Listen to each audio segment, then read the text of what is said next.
तुझ पे दिल कुर्बान। तू ही मेरी आरज़ू, तू ही मेरी आबरू, तू ही मेरी जान। ऐ मेरे प्यारे वतन, है मेरे बिछड़े चमन, तुझ पे दिल कुर्बान।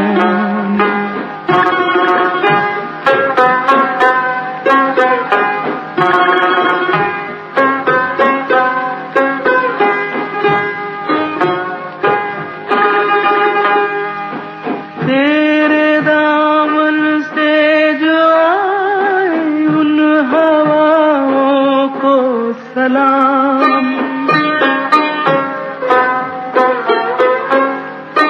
तेरे दामन से जो आए उन हवाओं को सलाम।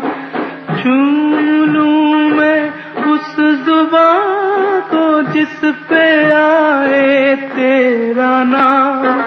सबसे प्यारी सुबह तेरी, सबसे रंगी तेरी शाम, तुझ पे दिल कुर्बान।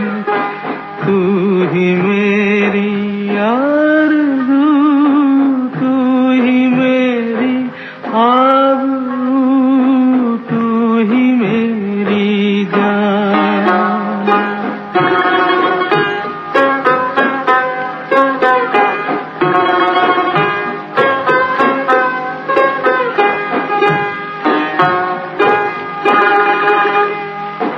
माँ का दिल बन के कभी सीने से लग जाता है तू।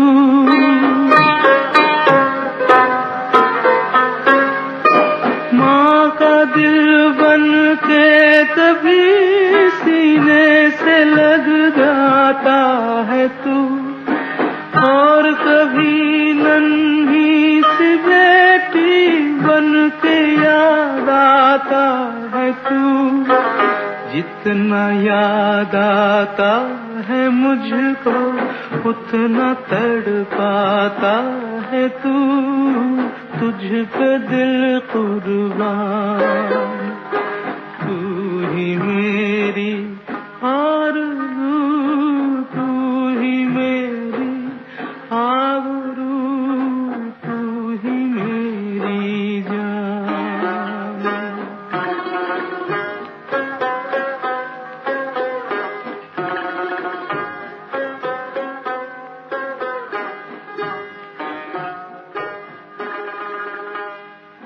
छोड़ कर तेरी ज़मीं को दूर आ पहुँचे।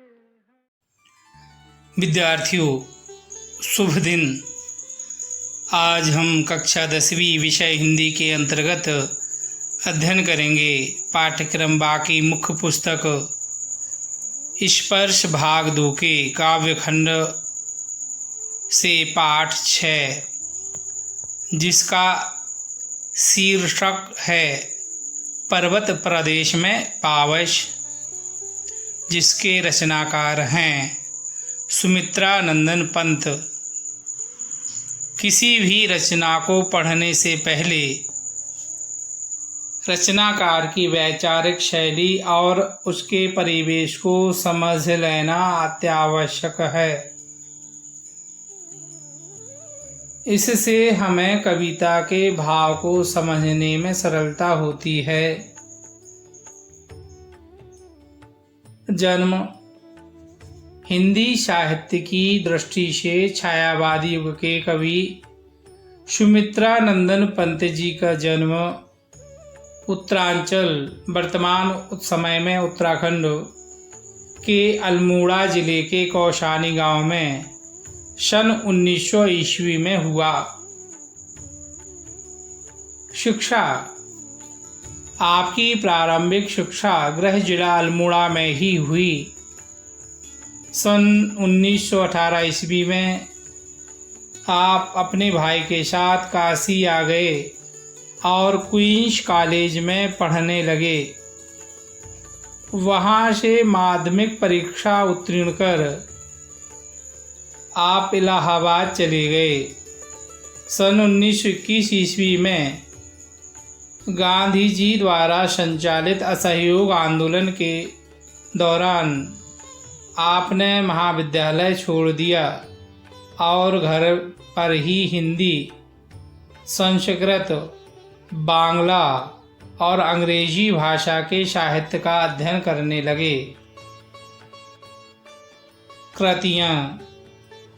जिस उम्र में बच्चों को अक्षरों का पूर्ण बोध नहीं हो पाता, उस उम्र अर्थात 7 वर्ष की उम्र से ही आप कविता लिखना शुरू कर दिया।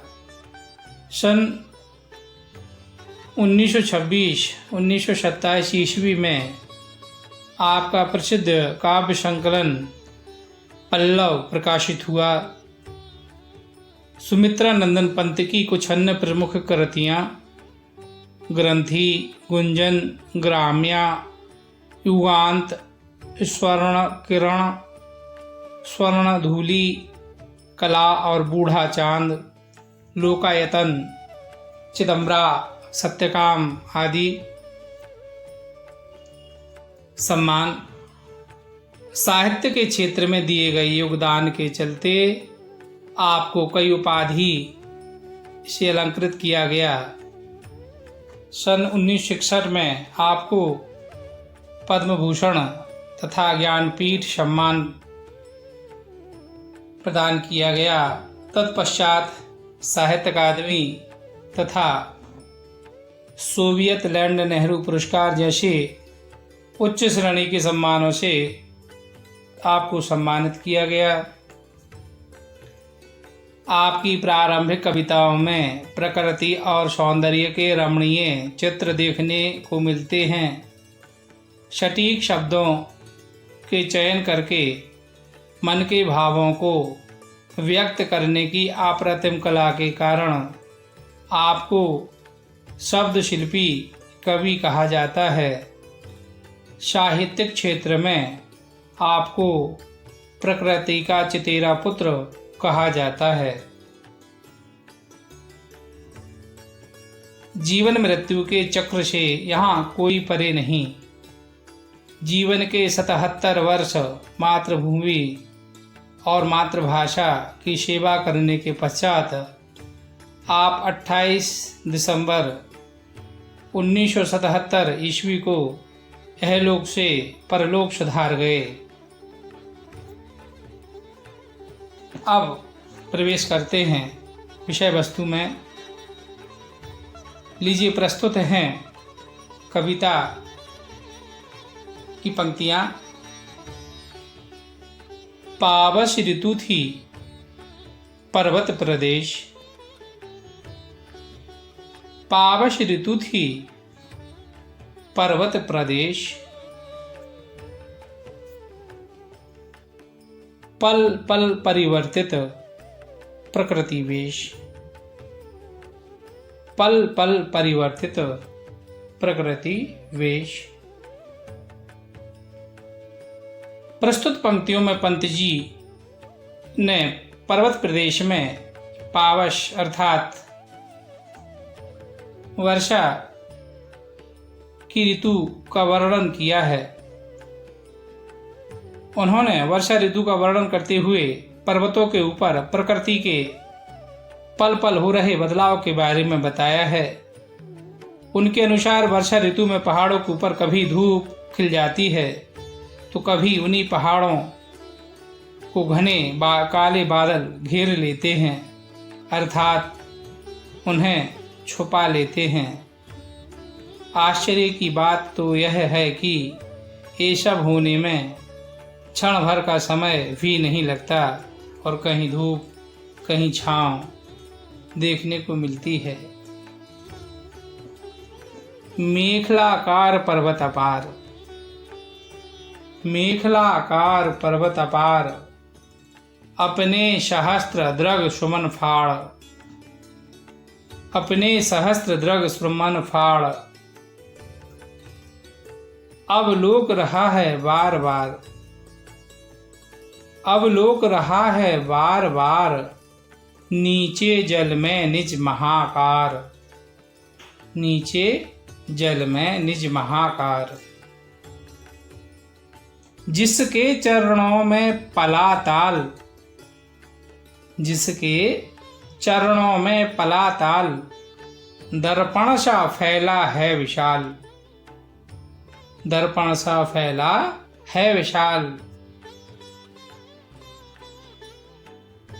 पर्वत प्रदेश में पावश की प्रस्तुत पंक्तियों में कवि ने पर्वत को एक करधनी अर्थात कमर में पहने जाने वाले गहने के रूप में बताया है।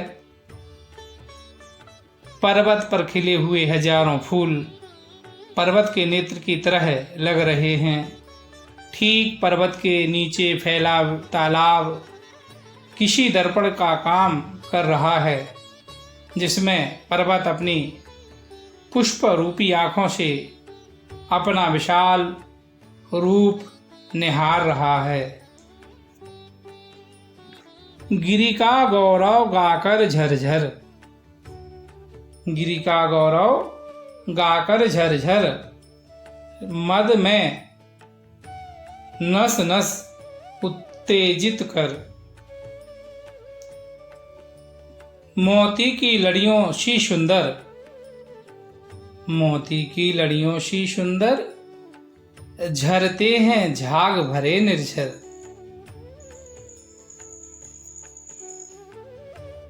इन पंक्तियों में कवि ने किसी पर्वत से गिरते झरने की सुंदरता का बखान किया है। झरना उसमें उठने वाले झाग के कारण मोतियों की लड़ी की भांति लग रहा है। उसके गिरने से पैदा होती कल कल की गूंज मानो ऐसी है जैसे झरना पर्वत का गुणगान कर रहा हो। गिरते हुए झरने की ध्वनि को सुनकर लेखक की नस नस में मानो ऊर्जा का संचार हो रहा हो। गिरिवर के ओर से उठ उठ कर, गिरिवर के ओर से उठ उठ कर, उच्चाकांक्षाओं से तरवर, उच्चाकांक्षाओं से तरवर, है झांक रहे नीरव नभ पर, हैं झांक रहे नीरव नभ पर, अनिमेष अटल कुछ चिंता पर, अनिमेष अटल कुछ चिंता पर। प्रस्तुत पंक्तियों में कवि ऊंचे पर्वत के ऊपर उगे हुए वृक्षों का वर्णन कर रहा है, जिन्हें देखकर कवि को ऐसा प्रतीत हो रहा है कि यह पेड़ पर्वत के हृदय से उगे हैं, और अर्थात हृदय, और सदैव ऊपर उठने की कामना से एक टक ऊपर आकाश की ओर ही देख रहे हैं। उनकी ऊपर उठने की इच्छा कुछ इस प्रकार प्रतीत हो रही है कि वे अपने इस लक्ष्य को पाकर ही रहेंगे। उन्हें ऊपर उठने से कोई रोक नहीं सकता। साथ ही कवि को ऐसा भी प्रतीत हो रहा है मानो ये पेड़ किसी गहरी चिंता में डूबे हों। उड़ गया अचानक लो भूधर, उड़ गया अचानक लो भूधर, फड़का अपार बारद के पर, रव शेष रह गया है निर्झर, रव शेष रह गया है निर्झर, है टूट पड़ा भू पर अंबर। अचानक बदलते इस मौसम में जब आकाश में बादल छा जाता है तो पर्वत भी ढक जाता है। इसीलिए कवि ने कहा है कि अचानक पर्वत अपने चमकीले पंख फड़फड़ा कर कहीं उड़ गया है। वह अब कहीं नजर नहीं आ रहा है। चारों ओर कुछ दिखाई नहीं दे रहा है।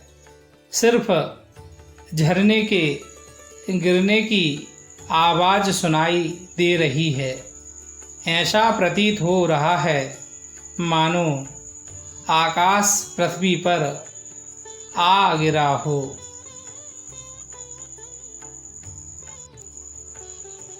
धस गए धरा में सभय साल, धस गए धरा में सभय साल, उठ रहा धुआं जल गया ताल, उठ रहा धुआं जल गया ताल। यूं जलदयान में विचर विचर, यूं जलदयान में विचर विचर, था इंद्र खेलता इंद्रजाल, था इंद्र खेलता इंद्रजाल। इन पंक्तियों में कवि कह रहे हैं कि घनघोर बारिश हो रही है। इस मूसलाधार बरसात के कारण वातावरण में चारों ओर कोहरा फैला हुआ है, जिसकी वजह से साल के विशाल पेड़ भी दिखाई नहीं देते। इसलिए कवि ने कहा है कि साल के पेड़ दरकर धरती में घुस गए हैं। इस निरंतर उठते कोहरे को देखकर ऐसा प्रतीत हो रहा है मानो तालाब में आग लग गई हो।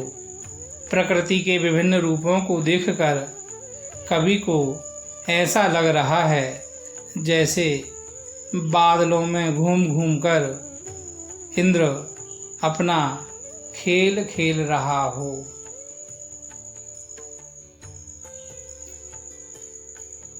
अब बारी है प्रश्नाभ्यास की, तो लीजिए प्रस्तुत हैं ये प्रश्न।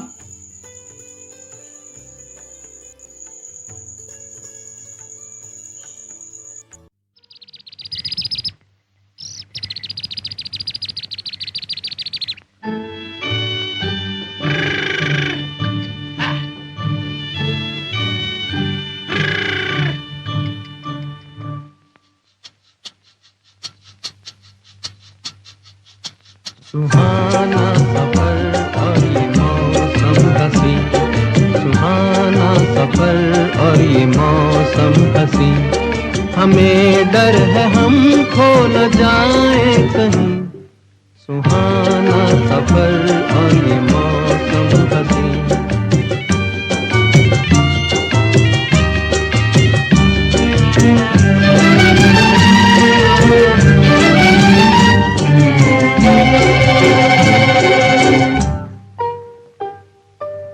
ये कौन हंसता है फूलों में छुपकर, बाहर बेचैन है किसकी धुन पर। ये कौन हंसता है फूलों में छुपकर, बाहर बेचैन है किसकी धुन पर।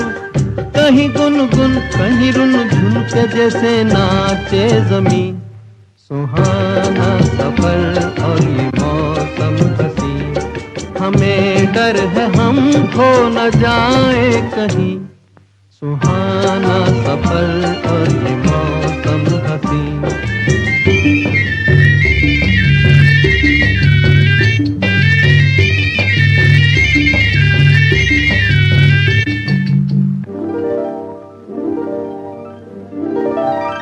ये गोरी नदियों का चलना उछल कर, के जैसे अल्हड़ चले पी से मिलकर। ये गोरी नदियों का चलना उछल कर, के जैसे अल्हड़ चले पी से मिलकर। प्यारे प्यारे ये नजारे निखार है हर कहीं। सुहाना सफर और ये मौसम हसी, सुहाना सफर और ये मौसम हसी, हमें डर है हम खो न जाए कहीं। सुहाना सफर और ये मौसम हसी।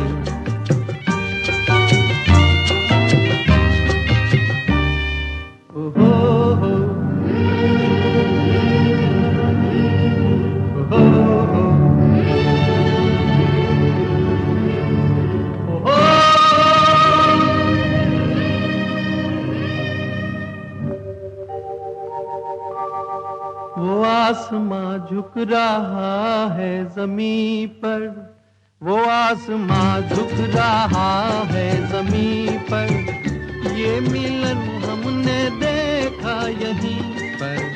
वो आसमां झुक रहा है ज़मीं पर, ये मिलन हमने देखा यहीं पर।